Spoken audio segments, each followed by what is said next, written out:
Yes, we are live now. Hello friends, this is Imanshi and welcome to Let's Learn. Good evening सभी को good evening, नमस्कार, राम राम, सत श्री अकाल, अस्सलाम वालेकुम, whatever you feel connected with. Start करेंगे आज का सेशन। ये है 7th टॉपिक, 1 नंबर निश्चित रूप से और कई सेट्स में, पेपर 2 में तो 2 नंबर में भी, इस बार ऑनलाइन एग्जाम में भी पूछा हुआ है। बेसिकली इंटेलिजेंस से आते ही 2 क्वेश्चन है मैक्सिमम, और ज्यादातर जो है 1 क्वेश्चन आता है, लेकिन फिक्स है वो क्वेश्चन। इजी सा टॉपिक है और समझना चाहिए आपको। तो स्टार्ट करते हैं। थोड़ा सा हम लोग अगेन लेट हैं, बट आज थोड़ा सा और हम स्पीड में करेंगे, क्योंकि बेसिकली गार्डनर से क्वेश्चन पूछता है या आईक्यू टेस्ट से, इन्हीं 2 चीजों पे अब क्वेश्चन आपके आने लग गए। इंटेलिजेंस की जब बात कर रहे हैं तो बाकी किसी तीसरे टॉपिक से क्वेश्चन नहीं बनता नजर आ रहा है। इंटेलिजेंस के सेंस में किसी और थियरी से भी नहीं आता। इंटेलिजेंस की बहुत सारी थियरीज हैं, बट या तो आईक्यू यानी इंटेलिजेंस के कॉन्सेप्ट से क्वेश्चन आता है, या फिर आपका हार्वर्ड गार्डनर से, दैट्स इट। तो हार्वर्ड गार्डनर से ही 99% चांस रहते हैं कि क्वेश्चन आए। इंटेलिजेंस पे भी 1 क्वेश्चन रेयरली आता हुआ नजर आ रहा है। तो फटाफट से आप जवाब देंगे। क्वेश्चन नंबर 1 आपके सामने है, पोल में आंसर करेंगे और समझेंगे कि कहानी है क्या। बताइए, फटाफट से आंसर करेंगे। आज बिल्कुल ब्लैक एंड व्हाइट ही रखा है, जो सेशन का टाइप है, आपको कलर नजर नहीं आएंगे। देखिए फटाफट से बताइए। क्वेश्चन नंबर 1 का ए कह रहे हैं 37% लोग। इंटेलिजेंस कोशेंट यानी IQ test are criticised for, यानी आलोचना क्यों होती है। ये बहुत बार क्वेश्चन अलग अलग ढंग से पूछा जा चुका है कि आईक्यू टेस्ट को, जो बुद्धि लब्धि का परीक्षण है, उसकी आलोचना जो है वो क्यों होती है, उसका कारण क्या है। आईक्यू टेस्ट को बहुत क्रिटिसाइज किया गया है over the period of time, कि हम जो आईक्यू आईक्यू चिल्लाते रहते हैं कि हाय रे आईक्यू, सब कुछ आईक्यू ही है इंटेलिजेंस में, इस चीज को आज के समय में बहुत ज्यादा बढ़िया नहीं मान रहे हैं हम, ठीक है ना। इसके बहुत सारे क्रिटिसिज्म भी हैं। तो अगर हम बात करें, पहले तो आपको एक बात दिमाग में आनी चाहिए कि आईक्यू दिया किसने था। आईक्यू का जो कॉन्सेप्ट है, संप्रत्यय जो है बुद्धि लब्धि का, वो किसने दिया, तो वो आप कमेंट में बताएंगे। उससे पहले हम चर्चा करेंगे कि कहानी है क्या। इंटेलिजेंस कोशेंट को क्यों क्रिटिसाइज किया जाता है? Being considerate of cultural diversity. अब इसमें आपने क्या लगा दिया, रटा रटाया जवाब जो हम जनरली देखते हैं, वो हमने इसमें जल्दीबाजी में आंसर कर दिया 41% लोगों ने, जिनका आंसर एकदम गलत है। ए ऑप्शन को आपको ठीक से पढ़ना पड़ेगा। सारा खेल लैंग्वेज का है, पेडागोजी में, है ना, कि आप समझ पा रहे हैं पढ़ के या नहीं। सांस्कृतिक विविधता को ध्यान में रखते हैं। अगर सांस्कृतिक विविधता को ध्यान में रखते होते, या ध्यान में जो चीज रखती है वो क्रिटिसिज्म थोड़ी हो सकता है। वो तो बढ़िया पॉजिटिव बात हो गई ना, कि अगर सांस्कृतिक विविधता को, कि अमेरिकन कल्चर के लोग अलग तरह से इंटेलिजेंट होंगे, चाइना में कुछ और इंटेलिजेंस हो सकता है, इंडिया में कुछ और मतलब हो सकता है बुद्धि का या हमारे मानसिक क्षमताओं का। तो कल्चरल डाइवर्सिटी को अगर आपका एक टेस्ट ध्यान में रख पा रहा है, वो अच्छी बात है। जबकि ये कल्चरली बायस होते हैं ज्यादातर टेस्ट, कि अमेरिकन के लिए अगर कोई टेस्ट बना हुआ है, ज्यादातर वेस्टर्न कल्चर के हिसाब से डिजाइंड होते हैं आईक्यू टेस्ट। तो ये तो इनकी प्रॉब्लम है, डाइवर्सिटी का ध्यान कुछ खास रख नहीं पाते हैं। बहुत कम टेस्ट हैं, जैसे वो रावंस मैट्रिक हो गया आपका, रेवंस मैट्रिक, जिसको हम क्या कहते हैं कि कल्चर फ्री टेस्ट है, कि कल्चर का इस पर प्रभाव नहीं पड़ता, कोई भी व्यक्ति किसी भी कल्चर का दे दे सेम रिजल्ट आएगा। जबकि ज्यादातर टेस्ट में क्या हालत है कि वेस्टर्न कल्चर्स की तरफ बायस्ड हैं, वो वेस्टर्न कल्चर की तरफ बायस्ड हैं वो टेस्ट, या फिर मान लीजिए एक ब्रिटिश व्यक्ति या वहां का व्यक्ति अगर कुछ जिस कंट्री के हिसाब से वो टेस्ट बनाए वो दे तो ज्यादा स्कोर आएगा, हम देंगे तो शायद कम आएगा। तो ये तो इनके साथ एक प्रॉब्लम है ना। ये क्रिटिसिज्म नहीं है कि कंसिडरेट है कल्चरल डाइवर्सिटी को लेकर, अगर होते तो ये तो पॉजिटिव बात हो जाती। Conceptualising intelligence as a set of different abilities, यानी बुद्धि क्या है, बहुत सारी क्षमताओं का एक समूह है, जो कि फैक्ट है, सही बात है। वो क्षमताएं क्या हो सकती हैं? आपकी रीजनिंग, आपकी प्रॉब्लम सॉल्विंग, आपकी अडेप्ट करने की एबिलिटी, है ना, कुछ केसेस में लैंग्वेज पे आपकी पकड़ होने की एबिलिटी। तो ये बात तो सही है कि क्षमताओं का एक समूह है। सी ऑप्शन है, ignoring the influence of environmental factors on test performance, यानी आईक्यू टेस्ट को इस बात के लिए क्रिटिसाइज किया जाता है कि ये एनवायरमेंटल इन्फ्लुएंस जो होता है आईक्यू टेस्ट या टेस्ट देते समय, एनवायरमेंट का भी तो कुछ प्रभाव पड़ेगा जिस एनवायरमेंट से आप आ रहे हैं। बिल्कुल सही बात है, यही इसका सही उत्तर है। चीटिंग मत करना, आप गलत जवाब दे चुके हो सारे के सारे। Considering social factors in measuring memory, reasoning and verbal skills, ये कोई भी नेगेटिव बात नहीं है, बाकी तीनों ही बातें पॉजिटिव हैं। जो सांस्कृतिक विविधता को ध्यान में रखेंगे तो ये तो पॉजिटिव बात होगी, क्रिटिसिज्म थोड़ी हो जाएगा। परीक्षण निष्पादन पर पर्यावरणीय कारकों के प्रभाव को नजरअंदाज कर देते हैं आईक्यू टेस्ट, ये बात एकदम सही है कि भाई जिस एनवायरमेंट से बच्चा आ रहा है, जिस सोशियो इकोनॉमिक स्टेटस से बच्चा आ रहा है, फैमिली की इनकम क्या है, उस चीज का भी प्रभाव पड़ेगा आईक्यू पे। बायोलॉजिकल प्लस जो सोशल एनवायरमेंटल फैक्टर्स हैं उनका भी प्रभाव पड़ता है, तो लॉन्ग रन में पड़े चाहे, लेकिन पड़ता है। तो बच्चा किस बैकग्राउंड से आ रहा है, किस इनकम ग्रुप से, क्या कल्चर है, किस तरह की सुविधाएं वहां, एजुकेशन अपॉर्चुनिटीज कैसी हैं, बहुत सारी चीजों का फर्क पड़ता है। लेकिन ये आईक्यू टेस्ट सबको इग्नोर कर देते हैं और बस चुपचाप से एक नंबर निकाल के दे देते हैं कि यही है इंटेलिजेंस। तो ये बात यहां गलत हो गई, बाकी बातें सही थी। यही इसका एक क्रिटिसिज्म है कि एनवायरमेंटल फैक्टर्स को तो ये नकार देते हैं कि एक व्यक्ति है जो अमेरिका में है, एक व्यक्ति है जो भारत में है, एक व्यक्ति है जिसके पास सारी चीजें हैं, तो उसकी संतान ऑफ कोर्स ज्यादा बेहतर कर पाएगी, मतलब संभावना ज्यादा है ना, वो डायरेक्शन डिस्ट्रैक्ट हो जाए बात अलग है। तो बी ऑप्शन जो है, सी ऑप्शन जो है वो सही है यहाँ, कि एनवायरमेंटल इन्फ्लुएंस को ये इग्नोर कर देते हैं कि जिस एनवायरमेंट में बच्चा है उसका भी प्रभाव पड़ेगा। क्वेश्चन नंबर 2 देखिए। अच्छा इससे पहले अच्छा दे दिया है पोल, नहीं दे दिया तो कोई बात नहीं, आप इसका आंसर कीजिए इतने, मैं आपको आईक्यू के बारे में थोड़ा सा बता देती हूं। ये तो हमारा आज का डिस्कशन है बैच में। आईक्यू की अगर हम बात कर रहे हैं तो इंटेलिजेंस कोशेंट का जो कॉन्सेप्ट है वो दिया है किसने, बताएगा कोई, किसी का मन कर रहा है? विलियम स्टर्न ने। स्टर्नबर्ग नहीं है, स्टर्नबर्ग अलग व्यक्ति है जिन्होंने इंटेलिजेंस पे थियोरी दी है, स्टर्न ने, ठीक है, 1912 में, ठीक है जी। अगर हम बात करते हैं यहाँ पे 1908 के आसपास है, आई थिंक मैंने कहीं लिखवाया होगा आपको, कभी और इंटेलिजेंस की चर्चा होगी तो देख लेंगे एक बार, ईयर को थोड़ा बहुत इधर उधर देख लेना, ईयर जनरली आता नहीं है, मेरे ख्याल में 1912 ही है। विलियम स्टर्न ने कॉन्सेप्ट दिया है। आईक्यू का जो फॉर्मूला है उसको रिवाइज करके दिया है। फॉर्मूला अलग है, फॉर्मूला क्या है, MA/CA × 100, यानी मानसिक आयु बटा वास्तविक आयु गुणा कर देते हैं 100 से। तो अगर आईक्यू निकालना है तो मान लीजिए मानसिक आयु, जिस लेवल पे मेंटल एबिलिटी बच्चे की दिमाग काम करता है उसका, वो है 18 साल, और जितने साल का वो है क्रोनोलॉजिकल एज या वास्तविक आयु वो है 15 साल।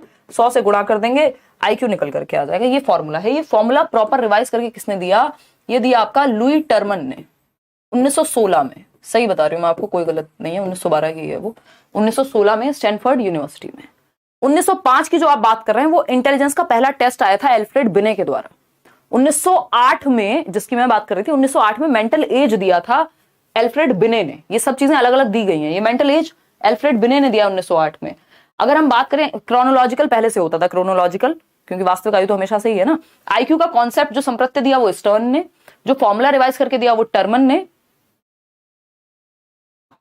थर्स्टन है कि टर्मन है, दिमाग थोड़ा सा मेरा, हाँ। इसके अलावा अगर हम बात करते हैं, लुई टर्मन ही है, थर्स्टन का अलग है वो सिद्धांत।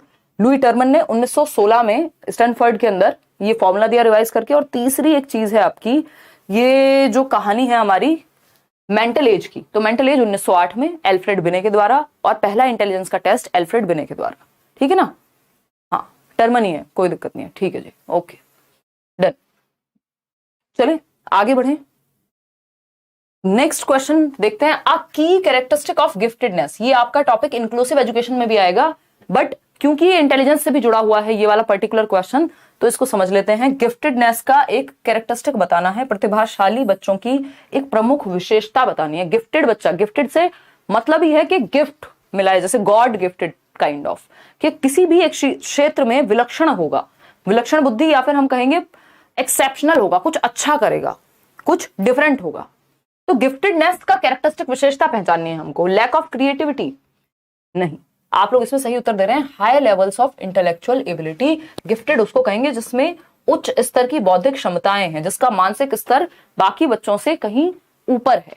अगर मैं नॉर्मल भाषा में कहूं तो 130 प्लस आईक्यू, इंडियन कॉन्टेक्स्ट में अगर हम बात करें एज पर एनसीईआरटी, तो 130 प्लस आईक्यू जिस बच्चे का है, हम उसको कहेंगे कि वो गिफ्टेडनेस की तरफ जा रहा है या गिफ्टेड है।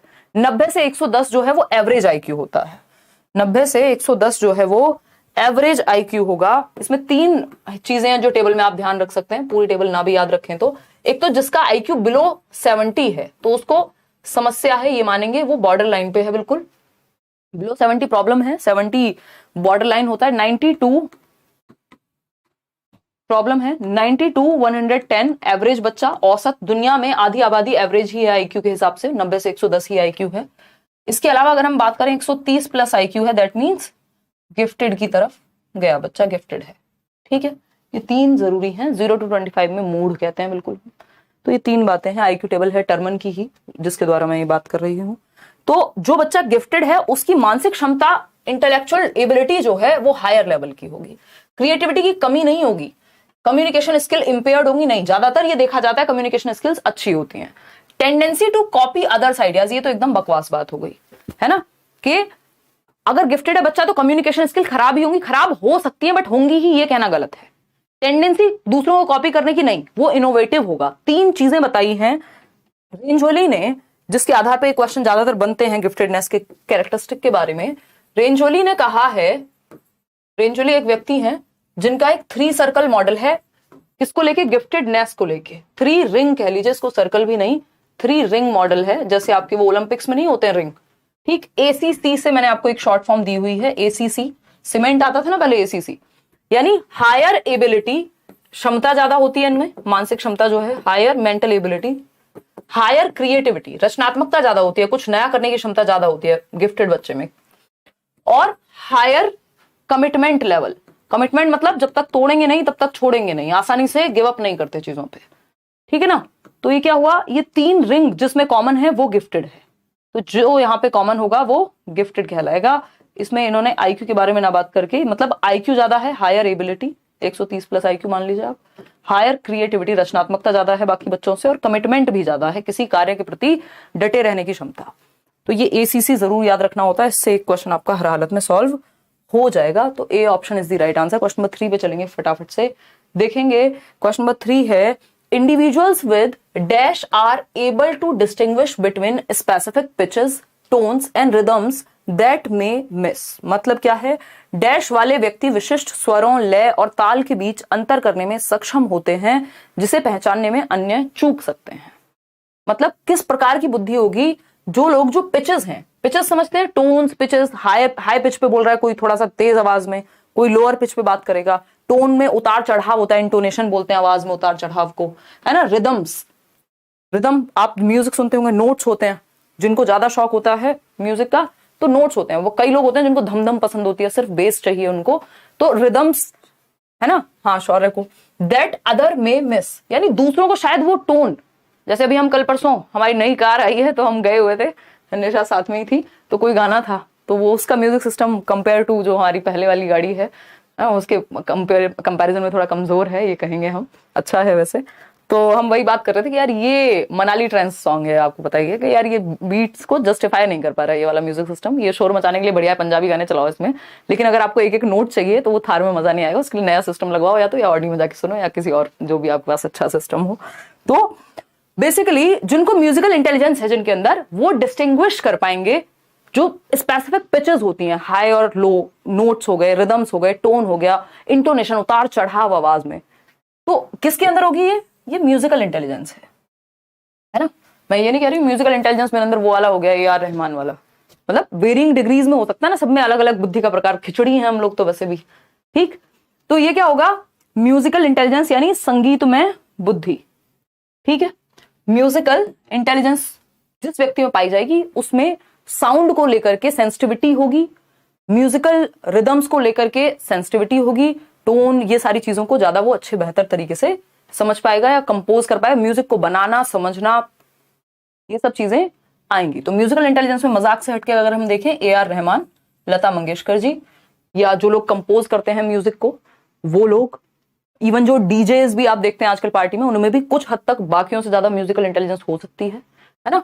तो लॉजिको मैथमेटिकल लोग तो मैथ्स में अच्छे होंगे, बॉडी काइनेस्थेटिक ये स्पोर्ट्स में अच्छे होंगे, इंटरपर्सनल लोगों के साथ डील करने में अच्छे होंगे। ऐसे कांग्रेचुलेशन मत लिखो, उसमें ऑलरेडी कुछ प्रॉब्लम है, अभी गई हुई है वर्कशॉप में, तो नई गाड़ी लाया उसी में दिक्कत, इसलिए हमने अभी व्लॉग भी नहीं डाला है और फोटोज भी नहीं डाले हैं, ठीक। संगीत में बुद्धि यानी म्यूजिकल इंटेलिजेंस। चलो आगे बढ़ते हैं, क्वेश्चन नंबर 4। क्वेश्चन नंबर 4 क्या कहता है भाई, क्वेश्चन नंबर 4 कहता है डांसर्स, एथलीट्स, ये बेसिकली बात किसकी हो रही है, मैं आपको एक थोड़ा सा बैकग्राउंड दे देती हूं जिनको नहीं पता है, जो नए जुड़े हैं। हावर्ड गार्डनर एक व्यक्ति हैं, इनसे एक क्वेश्चन हर हालत में आपके पेपर में आता है सीटेट के, और बाकी जगह भी देखने को मिलता है, अभी जीवित हैं गार्डनर। तो अगर हम बात करें, और हार्वर्ड यूनिवर्सिटी का कुछ कुछ है, अमेरिकन है बेसिकली, एक अमेरिकन साइकोलॉजिस्ट हैं, अपने 90s में है, अभी रिसेंटली बेंड्यूरा की डेथ हुई थी।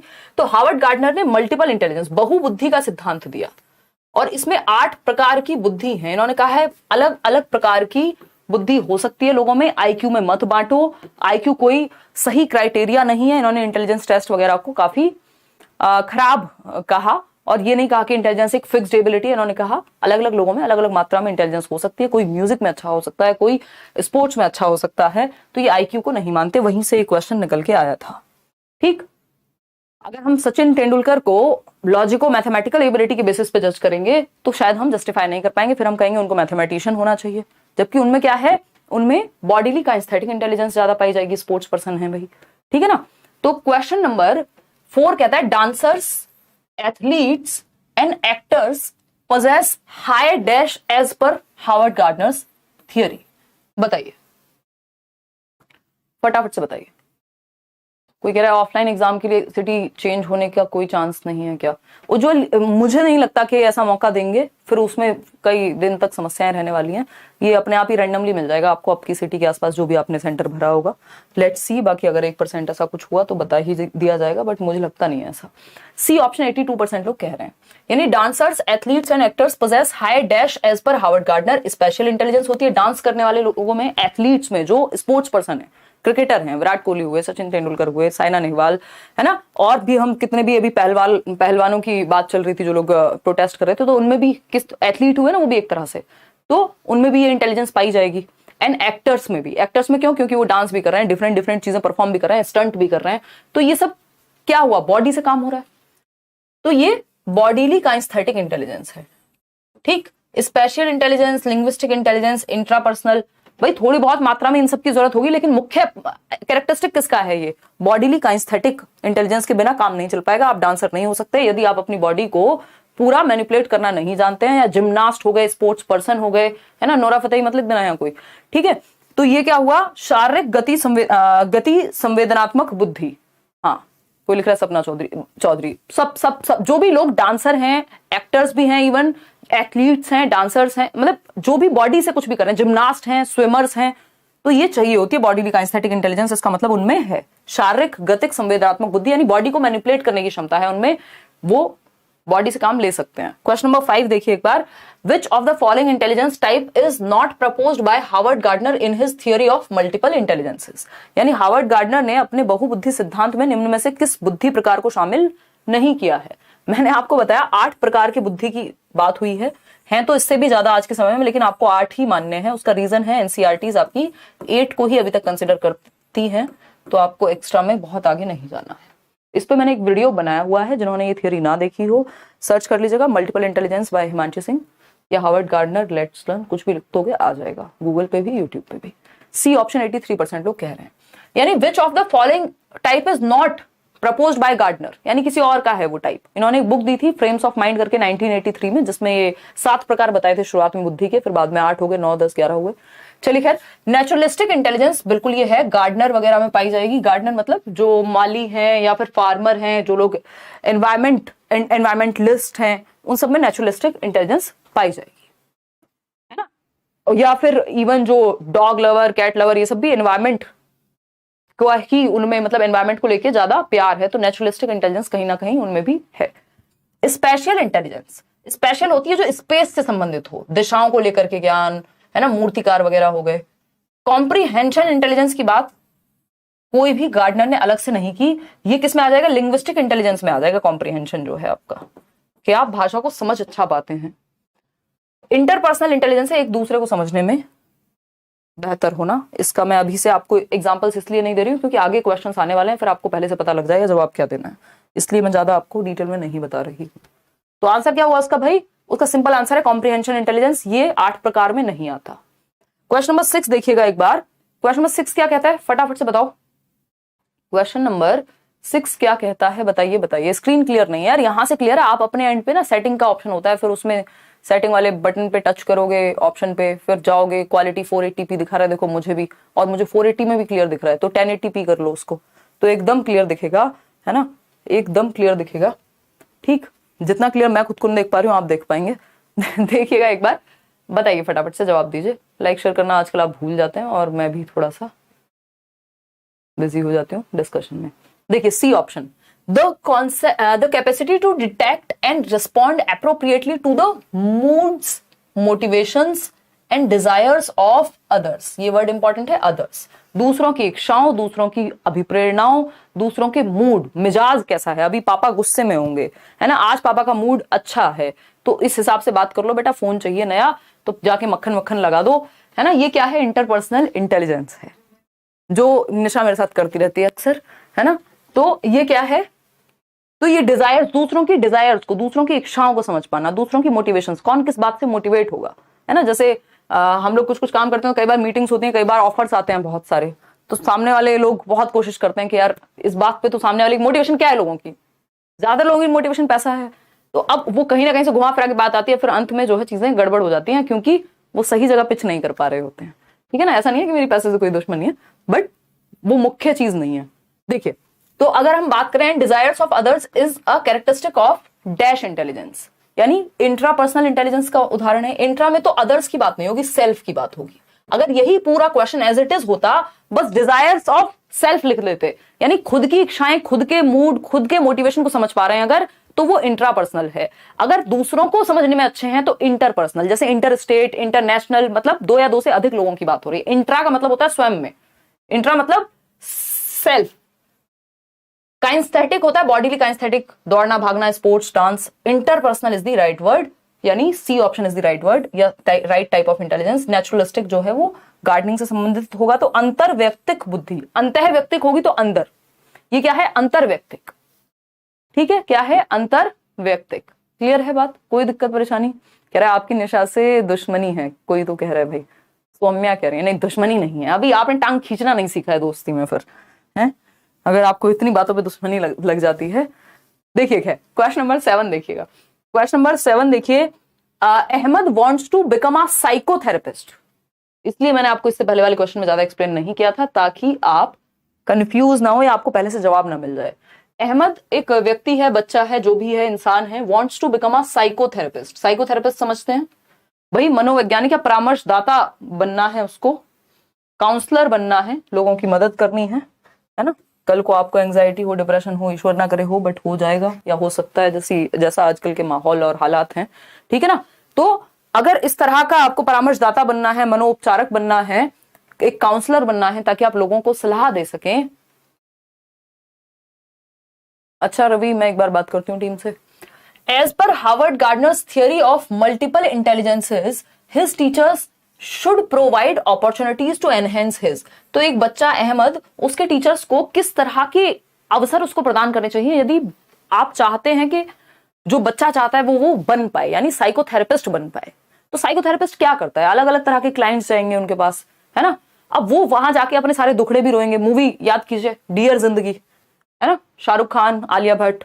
अब एक आलिया भट्ट क्लाइंट को उसमें दिखाया है, और भी क्लाइंट्स होंगे, तो वो अलग अलग पर्सनैलिटी के लोग जा रहे होंगे, अलग अलग डिजायर्स रखने वाले लोग जा रहे होंगे, अलग अलग मोटिवेशंस रखने वाले लोग जा रहे होंगे, अलग अलग टेम्परामेंट के, मिजाज के लोग जा रहे होंगे। तो साइकोथेरेपिस्ट को क्या आना चाहिए, लोगों के साथ डील करना, है ना, लोगों के साथ डील करना आना चाहिए, यानी और सिर्फ डील करना नहीं कि कुछ भी मैनिपुलेट करके चल जाएगा काम, आपको दूसरों के इंटरेस्ट, मोटिवेशंस, डिजायर्स, इन सबको समझना आना चाहिए, यानी दूसरों को समझना आना चाहिए। तो इसमें कौन सी बुद्धि लगेगी, इंटरपर्सनल, दो या दो से अधिक लोगों की बात हो रही है, लोगों को समझने की बात होगी, अदर्स को समझने की बात होगी, तो जवाब हमेशा इंटरपर्सनल होगा, अंतर्वैयक्तिक होगा। अंतःवैयक्तिक होता है सेल्फ, खुद को जानना। फिलोसोफर बनना है तो हम कह सकते हैं इंट्रापर्सनल चाहिए, है ना। कोई सेल्फ डिस्कवरी मंक बनना है तो हम कहेंगे इंट्रापर्सनल चाहिए, भाई ईश्वर, स्पिरिचुअलिटी की तरफ जा रहे हैं। स्पेशल इंटेलिजेंस होती है स्थान से संबंधित, जो आपके आर्किटेक्ट्स वगैरह में। म्यूजिकल इंटेलिजेंस पता ही आपको, नेचुरलिस्टिक गार्डनिंग हो गई। तो सही उत्तर है डी ऑप्शन। आगे बढ़ेंगे क्वेश्चन नंबर 8 पर। क्या कहता है क्वेश्चन नंबर 8?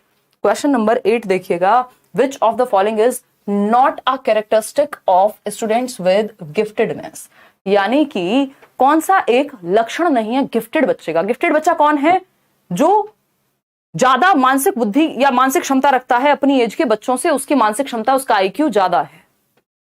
अभी बताया था 130 प्लस, या high creativity, high ability, high commitment है, या फिर और इनके और बहुत सारे लक्षण होते हैं। वोकैबुलरी इनके पास ज्यादा होती है अपनी एज वालों से, कम्युनिकेशन स्किल बेटर होता है, अपने से ज्यादा एज वालों के साथ दोस्ती करते हैं, जल्दी पढ़ना, जल्दी समझना सीख जाते हैं। ये सारे कैरेक्टरिस्टिक हैं इनके, ज्यादा क्यूरियस होते हैं। ठीक, तो डी ऑप्शन कह रहे हैं आप लोग कि कौन सा एक कैरेक्टरिस्टिक नहीं होगा, तो स्लो इन प्रोसेसिंग इंफॉर्मेशन, बिल्कुल सही जवाब, 93% लोग दे रहे हैं। जानकारी को ग्रहण करने में धीमापन, भाई जिसकी एबिलिटी हाई है, higher ability, above average ability है जिसकी, उसको जानकारी को प्रोसेस करने में समय नहीं लगता, बल्कि ये तो इतनी जल्दी प्रोसेस करते हैं कि बोर हो जाते हैं यदि ज्यादा इजी टास्क हो तो स्लो इन प्रोसेसिंग इंफॉर्मेशन, ये कैरेक्टरिस्टिक गिफ्टेड का नहीं हो सकता, ये स्लो लर्नर का हो सकता है, एवरेज इंटेलिजेंस का हो सकता है। अबव एवरेज इंटेलिजेंस लेवल, ये तो कैरेक्टरिस्टिक है।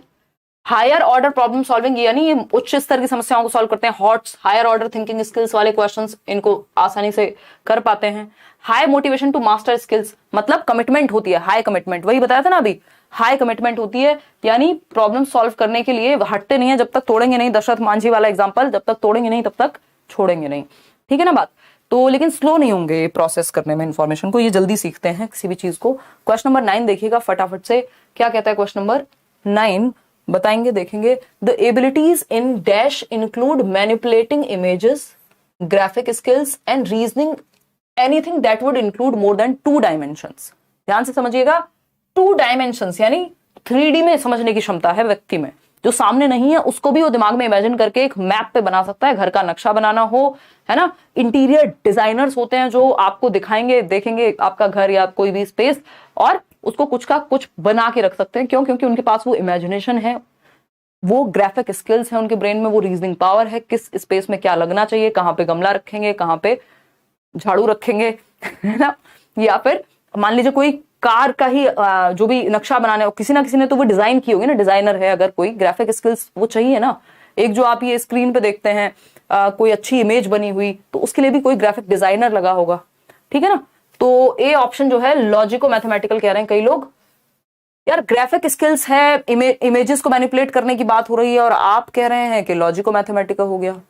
भाई रीजनिंग तो इनको भी चाहिए भाई, 2 डायमेंशन से ज्यादा की बात हो रही है।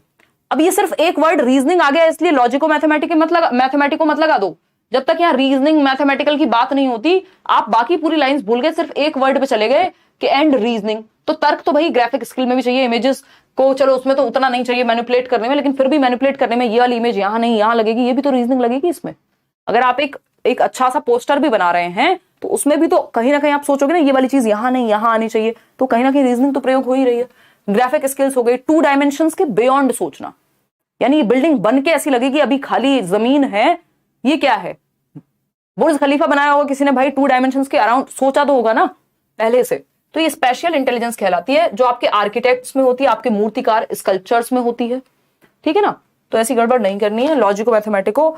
अब आप रीजनिंग वाली बात से इसको जोड़ देना है वो गलत नहीं है, लेकिन आपको समझना पड़ेगा कहना क्या चाह रहा है क्वेश्चन और किस तरफ जा रहा है। भाई ऐसे तो पायलट में बॉडीली काइनेस्थेटिक इंटेलिजेंस भी चाहिए, बॉडीली काइनेस्थेटिक भी चाहिए और स्पेशल इंटेलिजेंस भी चाहिए। तो आप स्पेशल नहीं लगा देंगे अगर दोनों लिखे हो, तो फिर आपको बॉडीली काइनेस्थेटिक लगाना है, क्योंकि अगर पायलट के पेट में दर्द हुआ तो स्पेशल इंटेलिजेंस रखी रह जाएगी। मतलब समझ पा रहे हो ना बात को। तो एक मेजर लक्षण होगा किसी भी क्षेत्र में जाने के लिए, वो मेजर चीज ढूंढनी है आपको उस ऑप्शन में। क्वेश्चन नंबर 10 है, as per recent conceptualisation of intelligence IQ test are not appropriate to assess an individuals intelligence because they are often, यानी बुद्धि के समकालीन संप्रत्यों के अनुसार, यानी आज के समय पे यह एक धारणा निकल करके आ रही है कि बुद्धि लब्धि जो परीक्षण है, जो IQ के टेस्ट हैं, वो व्यक्ति की बुद्धिमत्ता को जांचने के लिए उपयुक्त नहीं है, प्रॉपरली बहुत बढ़िया नहीं मान रहे हैं हम इनको, कि प्रॉपरली असलियत में नहीं जान पा रहे हैं, IQ टेस्ट रियल में नहीं बता पा रहे हैं कि एग्जैक्टली क्या उसके अंदर क्षमताएं होंगी व्यक्ति के अंदर। इसका रीजन क्या है, अभी शुरुआत में ही बात की थी, ज्यादातर जो टेस्ट हैं वो कल्चरली बायस्ड हैं या वेस्टर्न कल्चर की तरफ झुके हुए हैं। कल्चर फ्री टेस्ट बहुत कम है, जैसे रेवंस मैट्रिक्स एक टेस्ट है जो पेपर में आता भी है, वैलिड है, रिलायबल है, कॉम्प्रिहेंसिव है, ये सारी बातें ठीक है, बट इसका एक रीजन है कि वो क्यों एप्रोप्रिएट नहीं है, क्योंकि कल्चरली बायस है। जिस संस्कृति के लिए, मान लीजिए अगर आप भारत के संदर्भ में एक टेस्ट बना रहे हैं तो कौन उस पर अच्छा स्कोर करेगा, अमेरिकन बच्चा नहीं कर पाएगा, क्योंकि उसको पता ही नहीं यहाँ किस तरह की चीजें होती हैं, वो कॉन्सेप्ट्स उसके लिए उतने फैमिलियर ही नहीं है। क्वेश्चन नंबर 11 देखिए, as per Harvard Gardner's theory of multiple intelligence, ability to understand others emotions, feelings and moods is directly related to intelligence, यानी हार्वर्ड गार्डनर के बहुबुद्धि सिद्धांत के अनुसार दूसरों के संवेगों यानी दूसरों के इमोशंस, अदर्स लिखा है ना, सेल्फ लिखा हो तो आंसर बदल जाएगा, अदर्स लिखा है, दूसरों के इमोशंस, संवेग, उनकी भावनाएं, उनकी मनोदशा को समझने की क्षमता, इंटरपर्सनल इंटेलिजेंस। सिंपल, सरल, सुंदर, सस्ता, टिकाऊ आंसर, इससे आसान जवाब नहीं मिल सकता, क्योंकि इंट्रापर्सनल में सेल्फ, खुद को समझने की क्षमता है, आप थेरेपिस्ट बन रहे हैं, काउंसलर बन रहे हैं, नेताजी भी बन रहे हैं अगर, तो इंटरपर्सनल इंटेलिजेंस चाहिए, ठीक है ना, लोगों को समझने की क्षमता चाहिए। आगे बढ़ेंगे, क्वेश्चन नंबर 12। देखिए क्वेश्चन नंबर 12 क्या है। तो लिंग्विस्टिक यहाँ सेकेंडरी हो जाती है, फिर कई लोग कहेंगे बात करना भी तो आना चाहिए, वो उसमें सब कुछ आ जाएगा फिर इंटरपर्सनल में। असर्शन की अगर हम बात कर रहे हैं, एक है असर्शन, दूसरा है उसका रीजन। कथन क्या है, teachers should use standardised IQ test to measure childrens intelligence. यानी टीचर्स को स्टैंडर्डाइज्ड आईक्यू टेस्ट जो बने बनाए आ रहे हैं उनको स्टैंडर्डाइज्ड मानकीकृत को यूज करना चाहिए। Standardised IQ test can predict intelligence accurately. जो स्टैंडर्डाइज्ड आईक्यू टेस्ट हैं वो एक्यूरेटली इंटेलिजेंस को प्रोडिक्ट कर देते हैं। अभी हमने बात की थी कि एक्यूरेटली प्रोडिक्ट नहीं कर पाते हैं, या फिर हमें कल्चर बायसनेस को फ्री कर देना चाहिए, जबकि स्टैंडर्डाइज्ड आईक्यू टेस्ट में कल्चर बायसनेस है स्टिल। तो ये दोनों ही बातें सही नहीं है, क्या है, फॉल्स है, गलत है। एक्यूरेटली प्रिडिक्ट नहीं करते, आईक्यू के तो खिलाफ बात जा रही है आजकल। चलिए खैर आगे बढ़ते हैं नेक्स्ट क्वेश्चन पे। क्वेश्चन नंबर 13 देखिए, individuals having high dash have sensitivity to rhythm, pitch, metre, tone, melody. अब उसी क्वेश्चन को घुमा करके पूछ लिया, सिंपल, इसका पोल मत दो, तुम लेट करोगे, ठीक है ना। म्यूजिकल इंटेलिजेंस सिंपल है ना। आज आदि पुरुष देखने जाना है, सह परिवार। देखिए एक बार, म्यूजिकल इंटेलिजेंस यानी संगीत में बुद्धि। जमाने हो गए, मुझे लग रहा है हम तीनों तो गए ही नहीं आज तक एक भी मूवी, मैं शौर्य दीदी वो दोनों गए हैं। म्यूजिकल इंटेलिजेंस यानी rhythm, pitch, metre, tone, melody, ये सब संगीत में बुद्धि, ठीक, इसी में आएंगे, लिंग्विस्टिक में नहीं आएंगे। लिंग्विस्टिक से मत जोड़ो ना, क्योंकि लिंग्विस्टिक में टोन, एक मिनट कुछ तो गड़बड़ हुई है। Individuals having high dash have sensitivity to rhythm, pitch, metre, tone, melody, दोनों तरफ ले जा सकता है यार इसको, लय, ताल, स्वर, माधुर्य, पिच, मीटर, टोन, मेलोडी, इसमें आप लगाओ म्यूजिकल इंटेलिजेंस ही। फिर भी मैं एक बार चेक कर लूंगी, डिपेंड करेगा पेपर पे, क्योंकि जिस तरह से इन्होंने पूछा है ये लिंग्विस्टिक इंटेलिजेंस में भी फिट हो जाएगा और ये आपकी म्यूजिकल इंटेलिजेंस में भी फिट हो जाएगा। बट 99.9% चांस है कि इसका जवाब है वो म्यूजिकल इंटेलिजेंस ही देंगे। दोनों सही कभी नहीं मानते ये लोग, तो म्यूजिकल के साथ ही जाएंगे हम अभी, ठीक है ना। आगे बढ़ेंगे क्वेश्चन नंबर 14 पे, IQ test are often criticised for, यानी इनकी आलोचना क्यों होती है आईक्यू टेस्ट की, बताइए फटाफट से। Their ability to measure a broad range of skills, बहुत स्किल्स को मेजर कर लेते हैं। Having an implicit western culture bias, जो पश्चिमी देश हैं उनके प्रति ज्यादा झुके हुए हैं। कंसीडरिंग सोशल इन्फ्लुएंस, अगर ये सब कर पाते, ये इन्फ्लुएंस को कंसीडर कर पाते तो इशू नहीं रहता, फिर अलग अलग देश के लिए अलग बन जाते। Over estimating the influence of emotions of cognition, cognition पे इमोशन का ज्यादा प्रभाव है, ओवर एस्टिमेट कर लेते हैं, ऐसा नहीं है बल्कि ये ध्यान में भी नहीं रख रहे इमोशंस को। तो आंसर क्या है, having an implicit western culture bias. इसलिए क्रिटिसाइज या आलोचना हो रही है आईक्यू टेस्ट की, क्योंकि ये एक कल्चर बायस रखते हैं ज्यादातर आईक्यू टेस्ट। एक आध टेस्ट को छोड़ दें जो आपका रेवेंस मैट्रिक टेस्ट है, तो ये ज्यादातर जो है वो कल्चर बायस रखते हैं। तो यही एक रीजन है कि बुद्धि पर प्रत्यक्ष रूप से पाश्चात्य संस्कृति के प्रभाव से ग्रसित हैं ज्यादातर आईक्यू टेस्ट। कि अगर एक व्यक्ति जो अमेरिकन है या फिर वेस्टर्न कल्चर से आता है, उसका स्कोर ज्यादा ही देखने को मिलेगा जनरली किसी और कंट्री के व्यक्ति से या रेस के व्यक्ति से। उसका रीजन है ये बनाए ही उस तरह से जाते हैं, ऐसा बहुत सारे लोग कहते हैं, आलोचना है इनकी। क्या 12,000 लोग देख रहे हैं, 3,500 लोगों ने लाइक किया, भूल जा तो लाइक शेयर करना। दुख में हो, सही क्वेश्चन नहीं हो रहे हैं इसलिए दुख है? बताओ एक बार फटाफट से बताओ। 77% लोग कह रहे हैं। The abilities in intrapersonal intelligence include, यानी capacity to think in images and pictures. Intrapersonal है मतलब सेल्फ को जानना, फटाफट से देखो सेल्फ कहाँ है। Awareness of one's own feelings, भाई अब एक काम करो, पोल देना बंद कर दो, फटाफट से डिस्कशन करते हैं, आज थोड़ा जल्दी भी है और ये टू द पॉइंट भी है, इसमें ऐसा नहीं है कि बहुत मुश्किल नहीं है सवाल। तो awareness of one's feelings and knowing one's capabilities, खुद की ही कैपेबिलिटीज को जानना और खुद की फीलिंग्स को जानना इंट्रापर्सनल में आएगा, क्योंकि यही क्वेश्चन है, बस घुमा घुमा के पूछे हैं, मतलब लैंग्वेज चेंज की है, ये टाइप्स में आपको सारे बता चुके हैं ऑलरेडी। एन आर्किटेक्ट, ये तो जहां आर्किटेक्ट मिल जाए, designing a city, an artist working on A intricate drawing, drawing में, डिजाइनिंग में, ग्राफिक डिजाइनिंग में, इन सब में स्पेशल इंटेलिजेंस लगती है। स्पेशल मतलब दिशाओं को जानने वाली बुद्धि, या एक मूर्तिकार भी होगा, या फिर एक जो गूगल मैप वाली आंटी हैं, दीदी हैं आपकी, उनको भी दिशाओं का ज्ञान जिसको अच्छे से है वो स्पेशल इंटेलिजेंस, या स्पेस को देख के जो आइडिया लगा पाए कहाँ नाक बनेगी, कैसी नाक बनेगी, तो ये स्पेशल इंटेलिजेंस का हिस्सा है। क्वेश्चन नंबर 17 देखिएगा, individuals having high dash are typically good at reading, writing and telling stories. यानी ठीक है भाई, उसका म्यूजिकल इंटेलिजेंस ही होगा, है ना, क्योंकि करने को वो कर सकते हैं, बट ऐसा होगा नहीं, आपके साथ इतने पंगे नहीं देंगे लिंग्विस्टिक के लिए, फिर इनको इस तरह से क्वेश्चन फ्रेम करना ही पड़ेगा। तो individuals having high dash are typically good at reading, पढ़ने में अच्छे होंगे, लिखने में अच्छे होंगे, कहानियां सुनाने में अच्छे होंगे। बताइए, linguistic intelligence, simple, logico mathematical नहीं, लिंग्विस्टिक इंटेलिजेंस कि पढ़ना लिखना स्टोरी टेलिंग ये सब अच्छी होगी इनकी, कुछ हद तक मैं अपनी भी मानती हूँ। तो B option is the right answer. भाषिक बुद्धि बेहतर होती है, ये हम कह सकते हैं कि जो लोग पढ़ने लिखने के कौशल में और आपके रीडिंग के कौशल में अच्छे होते हैं, स्टोरी रीडिंग में या टेलिंग में। Harvard gardener believed that, Harvard Gardner ने क्या माना, कैसा माना, बताइए फटाफट से। पहला ऑप्शन है each individual possess different types of intelligences in varying degrees, ये माना है उन्होंने कि अलग अलग प्रकार की बुद्धि हो सकती है, अलग अलग कॉन्टेक्स्ट में, अलग अलग डिग्री में।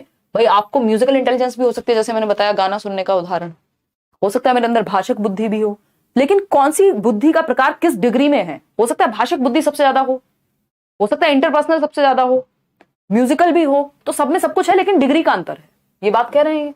Intelligence is pre determined and fixed, ये बिल्कुल भी नहीं कहते। गार्डनर ने इस चीज को क्रिटिसाइज किया है कि इंटेलिजेंस फिक्स्ड नहीं होती, या एक सिंगल एंटिटी नहीं है, या कोई आईक्यू स्कोर नहीं है intelligence. Each individual possess only one type of intelligence, ये भी कहना गलत होगा। जनरल एबिलिटी यानी एक सिंगल एबिलिटी है, जो कि एल्फ्रेड बिने कहते थे, ये भी गलत होगा कहना। इवन जनरल एबिलिटी और स्पेसिफिक एबिलिटी की बात अगर इसी भाषा में बात करें तो स्पीयरमैन ने भी की है। तो A option is the right answer कि अलग अलग मात्रा में विभिन्न प्रकार की बुद्धि व्यक्ति में होती हैं। क्वेश्चन नंबर 19 देखिए, Harvard gardener challenge the notion that, इसका जवाब मैंने अभी आपको इनडायरेक्टली दिया है एक क्वेश्चन में, फटाफट से बताइएगा। हार्वर्ड गार्डनर ने कौन सी धारणा को चुनौती दी है, यानी किस एक नोशन को चैलेंज किया है अपनी थियरी में।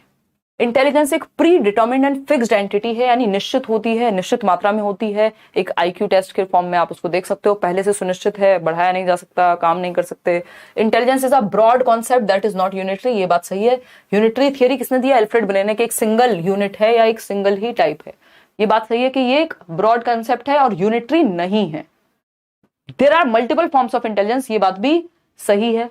Individuals possess different types of intelligence in varying degrees, ये बात भी सही है, गार्डनर कह ही रहे हैं 8 प्रकार की बुद्धि दी है। लेकिन ये गलत है, इसी को चैलेंज किया है, इस नोशन को, इस धारणा को चुनौती दी है गार्डनर ने कि बुद्धि पूर्व निर्धारित और निश्चित होती है। भाई हम बात कर रहे थे ना कल भी, एबिलिटी इज इंक्रीमेंटल, आप क्षमता को बढ़ा सकते हैं, ठीक है ना। A option is the right answer. IQ में बहुत बड़ा डिफरेंस नहीं आता, बट ये तो आईक्यू की बात करते ही नहीं ना, बुद्धि सिर्फ आईक्यू का स्कोर थोड़ी है ना। अच्छा आमिर, क्वेश्चन नंबर 20 देखिएगा एक बार, क्वेश्चन नंबर 20 देखिएगा, कोई बात नहीं, कल करेंगे आराम से तसल्ली से, डोंट वरी। इसको टेस्ट की तरह ले लो यार, इसमें तो 2 दिन से, अच्छा साउंड में भी दिक्कत है और मन भी नहीं लग रहा है 2 दिन से, है, और इतना वेट भी करवाते हो, क्या हुआ है आजकल आपको। अच्छा कुछ हुआ नहीं है यार, थोड़ा कुछ हद तक व्यस्तता कर लो, सब सारी चीजें एक साथ जीने की करने की कोशिश कर रहे हैं। देखिए कोई कह रहा है कितने बजे का शो है, नहीं बताएंगे, 11:15 पहुंचने में 1 घंटा लगेगा। देखो एक बार बताओ, एक बार, individuals with dash demonstrate excellent reasoning skills, abstract thought and the ability to infer based on patterns, यानी कि ये इंडिविजुअल्स में रीजनिंग स्किल्स ज्यादा होती हैं, अमूर्त चिंतन कर पाते हैं, इन्फर कर पाते हैं पैटर्न के बेस पे। बताइएगा। हाँ रिट्रीट का बैच आता है, बैच में क्लास हुई है, मस्त क्लास हुई है। जानवी कैसी बात कर रहे हो यार, आपने अटेंड नहीं कर पाए होगे, बढ़िया क्लास हुई है। देखो एक बार, अगर हम बात करते हैं डैश वाले व्यक्ति उत्कृष्ट तर्क कौशल, अमूर्त विचार और पैटर्न के आधार पर अनुमान लगा सकते हैं। तो अब पैटर्न में आपको सुन के कंफ्यूजन हो सकती थी, बट वो इन्होंने ऑप्शन ही नहीं दिया। और रीजनिंग स्किल, एब्स्ट्रैक्ट थॉट, इस तरह की बात आ जाए तो लॉजिको मैथमेटिकल, जो साइंटिफिक या साइंटिस्ट या मैथमेटिशियंस में पाया जाएगा। ठीक है, सिंपल आंसर है, इसमें कुछ खास है नहीं जानने को। आगे बढ़ेंगे क्वेश्चन नंबर 21 पर। Which of the following statement is correct as per Harvard Gardner's conceptualisation of intelligence, यानी जैसे गार्डनर बुद्धि को देखते हैं उसके हिसाब से कौन सी बात सही है। इंटेलिजेंस कोशेंट यानी आईक्यू मोस्ट एक्यूरेट प्रेडिक्टर है, नहीं, ये आईक्यू के खिलाफ है। Intelligence not influenced by environmental factors, ऐसा भी नहीं कह सकते। Individuals possess different levels of different kinds of intelligence, यानी व्यक्तियों में विभिन्न प्रकार की बुद्धियों के विभिन्न स्तर पाए जाते हैं। 8 प्रकार की बुद्धि है और ये 8 के 8 प्रकार जरूरी नहीं है हर व्यक्ति में बराबर होंगे, किसी में कोई प्रकार कम होगा, किसी में ज्यादा होगा। ग्रुप टेस्ट जो है वही बेस्ट तरीका है, ये तो टेस्ट को मानते ही नहीं है बुद्धि को जांचने का सही तरीका। तो विभिन्न व्यक्तियों में विभिन्न प्रकार की बुद्धि पाई जा सकती है। C option is the right answer over here. Question number 22 देखिए क्या है ये। Rajni is really good at creating mental representation and transformation of seen objects. Mental representation, जो भी मेंटली इमेजेस को इमेजिन कर सके, डिजाइन कर सके, मैनिपुलेट कर सके, है ना, दिशाओं को समझ सके, समझ जाओ किसकी बात हो रही है, मेंटल रिप्रेजेंटेशन, 3D में समझ सके, मानसिक चित्रण की बात हो गई, है ना। क्या है? स्पेशियल इंटेलिजेंस है, सिंपल जवाब, कोई दिक्कत नहीं। आगे बढ़ेंगे। नेक्स्ट है question number 23। According to the theory of multiple intelligence every individual has, यानी बहुबुद्धि सिद्धांत के अनुसार हर एक व्यक्ति में पाई जाती है set of general abilities, a fixed IQ, ये तो हम कहेंगे ही नहीं, different cognitive abilities in different amount, या 5 टाइप्स ऑफ कॉग्निटिव एबिलिटीज, 8 प्रकार, है ना, 5 नहीं होगा। फिर क्या हुआ? सेट ऑफ जनरल एबिलिटी हो गया कि एक बस वही कुछ बेसिक क्षमताएं हैं, अलग अलग नहीं होंगी, ये बात भी गलत हो जाएगी। Different cognitive abilities in different amounts, यानी अलग अलग मात्रा में भिन्न संज्ञानात्मक क्षमताएं होंगी, किसी में म्यूजिकल होगी, किसी में म्यूजिकल भी होगी, और एथलेटिक यानी बॉडी काइनेस्थेटिक ज्यादा होगी, तो अलग अलग प्रकार भी होंगे और अलग अलग डिग्री में होंगी बुद्धि की बात, ये कही है गार्डनर ने। ये सेकंड लास्ट क्वेश्चन है आज का। पोल इसलिए नहीं मिल रहा है क्योंकि हम थोड़ा तेजी में डिस्कस कर रहे हैं, मुझे निकलना भी है, और दूसरा ये है कि आज के क्वेश्चंस जो टॉपिक है आपका, बस लैंग्वेज चेंज करके इन्हीं क्वेश्चंस को, वही 8 प्रकार है, बनने तो 8 ही क्वेश्चन चाहिए थे, बस घुमा घुमा के पूछ लिया है, तो हम इसको जल्दी कर सकते हैं। अदरवाइज तो या तो क्लास कैंसिल होती या मूवी, दोनों में से एक को कैंसिल कर देते, बट आज कर सकते हैं। सब व्हाइट व्हाइट लग रहा है आपकी शर्ट की वजह से। अच्छा चलो कोई नहीं, कल से सिर्फ ब्लैक शर्ट। देखिए एक बार बताइए फटाफट से, जवाब दीजिए। व्हाइट नहीं है वैसे। देखिए, तो अगर हम बात करें as per Harvard Gardner's theory, students who are good at understanding others feelings, दूसरों की भावनाएं, दूसरों का मूड, कितनी बार यही क्वेश्चन घुमा घुमा के लड्डू बना दिया इसका। Intentions possesses higher level of what, दूसरों को समझने की बात हो रही है, इंटरपर्सनल। सेल्फ लिखा होता है, इंट्रा हो जाता, ठीक है ना। अंतर्व्यक्तिक बुद्धि, अंतराव्यक्तिक कब होगी? जब सेल्फ लिखा हो। क्वेश्चन नंबर 25 आज के लिए आखिरी सवाल, पोल दे दो, इनका मन को शांति मिलेगी। Question number 25, question number 25। निशा मैम जा रही हैं? आज नहीं जा रही हैं, ऑलरेडी 5 लोग हो गए हैं, अब निशा मैम को ऊपर बैठा के ले जाना पड़ेगा, और 5 लोग भी छोटे बच्चे नहीं हैं, बड़े बड़े अडल्ट हैं, और निशा मैम का तो पता ही है आपको सुपर एडल्ट हैं, तो ये तो फिट नहीं हो पाएंगे आज और ऊपर से दूर भी है। विच of the following is not one of the multiple intelligences proposed by Howard gardener, यानी हार्वर्ड गार्डनर द्वारा प्रतिपादित बहुबुद्धियों में। इसलिए आज ये पोल नहीं लगा रही है, मैंने मना नहीं किया इनको, इनका मन नहीं है आज पोल लगाने का, मूवी तो लेके जाते नहीं हो, ये घूम के आ चुकी है नई गाड़ी में, अभी कल परसों इनकी ट्रिप हो चुकी है, थोड़ा घर वालों को देख ले। क्या बोल रही हो? बहुत बढ़िया, हाँ ये घूमती रहती है। बी ऑप्शन कह रहे हैं 79% लोग, बहुत ही बढ़िया। कल थोड़ा जल्दी क्लास शुरू करेंगे, आज फिर से लेट हो गया, ये प्लान अचानक से बना, एक्चुअली मेरे कजन हैं वो भी आए हुए हैं। देखिए,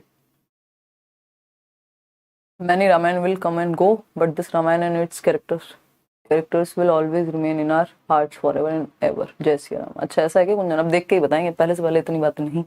बाकी बी ऑप्शन इमोशनल इंटेलिजेंस, बिल्कुल सही बात है कि कौन सा एक बुद्धि का प्रकार गार्डनर ने नहीं दिया है। इस बार 2 क्वेश्चन इस तरह के आए कि गार्डनर ने कौन सा प्रकार बुद्धि का नहीं दिया। अभी मुझे गाड़ी में पंचर भी लगवाना है और दूसरी कार गई हुई है, तो देख रहे हो मैं कितना कट टू कट चलती हूँ। तो लिंग्विस्टिक इंटेलिजेंस दी है, स्पेशल इंटेलिजेंस दिया हुआ है 8 प्रकार में, म्यूजिकल इंटेलिजेंस दिया हुआ है, लेकिन इमोशनल इंटेलिजेंस जो है वो नहीं है। इमोशनल इंटेलिजेंस किसका पार्ट हो जाएगा? वो इंट्रापर्सनल में ही बात हो जाएगी, या कुछ हद तक इंटरपर्सनल में भी चाहिए होगा, लेकिन अलग से इमोशनल इंटेलिजेंस की बात गार्डनर ने नहीं की है। ठीक है, क्लियर है बात, कोई दिक्कत नहीं है। देंगे पार्टी, अभी व्लॉग आएगा जल्दी ही न्यू कार का, डोंट वरी। चलिए खैर, बी ऑप्शन आउट ऑफ 25 कितने ठीक हुए ये बता दीजिए। किसी भी बैच में एनरोल करना हो, करियर विल ऐप डाउनलोड कर लीजिए, जहां जो भी एडमिशंस ओपन होंगे। अभी D+B का बैच आएगा, उसमें एडमिशंस क्लोज्ड हैं अभी, तो थोड़ा इंतजार कर लीजिए, कुछ स्पेशल भी आएगा। और ये पीडीएफ्स आपकी संडे को, होपफुली संडे को 2-3 छोटे छोटे काम है, बट मैं पूरी कोशिश करूंगी कि निपटा लूं। मतलब छोटे छोटे नहीं है, बड़े बड़े हैं, मुझे जाना है प्रॉपर। 25 आउट ऑफ 24 आ रहे हैं किसी के, तो आप ये कमेंट में बताइएगा, अब इस पर चर्चा कल करेंगे और आगे की बात भी कल करेंगे। ये छोटा सा टॉपिक है, लेकिन 1 नंबर आपको दिला जाएगा मजाक मजाक में। चलिए ध्यान रखिए अपना, take care, thank you so much, धन्यवाद, कल मिलेंगे।